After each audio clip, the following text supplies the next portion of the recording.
Hello and welcome to another training video for H2 Real-Time.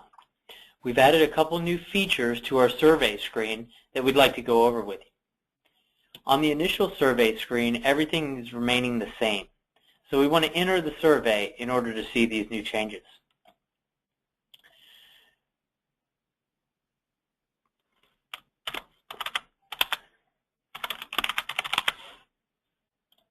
The main setup is still the same. The first change is going to happen under type of contact.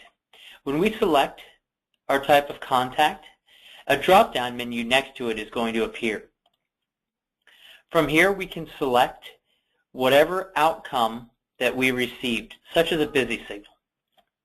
Once we select that, a message from the web page tells us that it's going to automatically skip to the next applicable question. Once you hit OK, what you'll notice is that in the general comments it filled in that you did get a busy signal, and it figured NA for all the remaining questions and brought you down to the very end. Now we can submit this survey, and it reduced our errors and increased our productivity. Let's try another one. Again, the initial call screen is the same. So once we get into the normal call screen,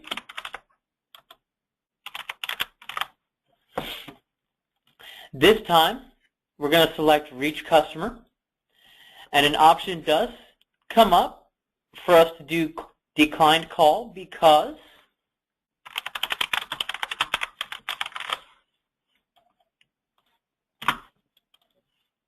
we add our reason, and once we select that, we get the same notification that it's going to skip to the next applicable question. Again, it inserted that they declined the call because he was in a meeting in the general comments and filled in everything in A.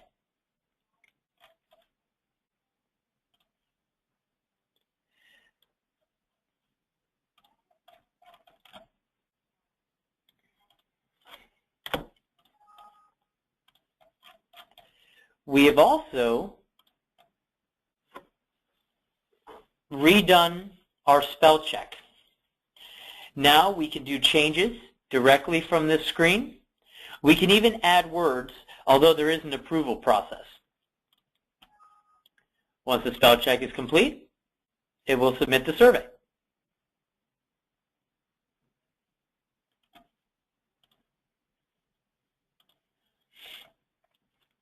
Our last change is a very important one. Once we find a customer and complete the survey,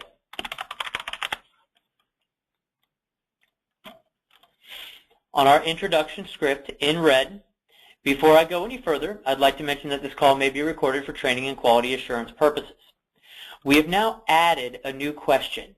May I have your permission to continue?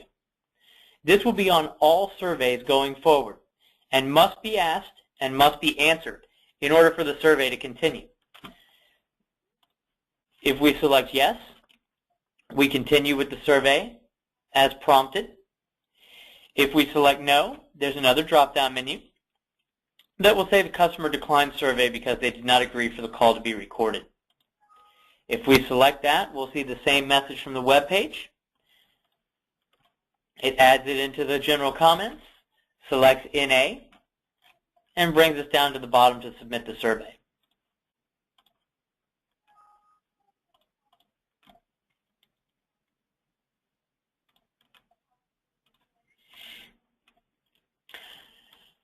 To review, the three new options on our survey is the drop-down menus under type of contact, and of course the auto-population. Also, the new question here, before I go any further, I'd like to mention that this call may be recorded for training and quality assurance purposes. May I have your permission to continue? Once again, that must be asked on every call.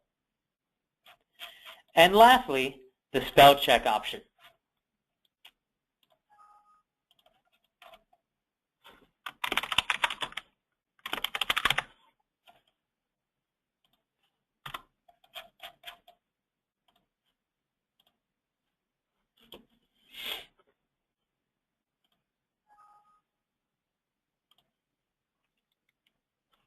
If you have any questions about any of the new features, please feel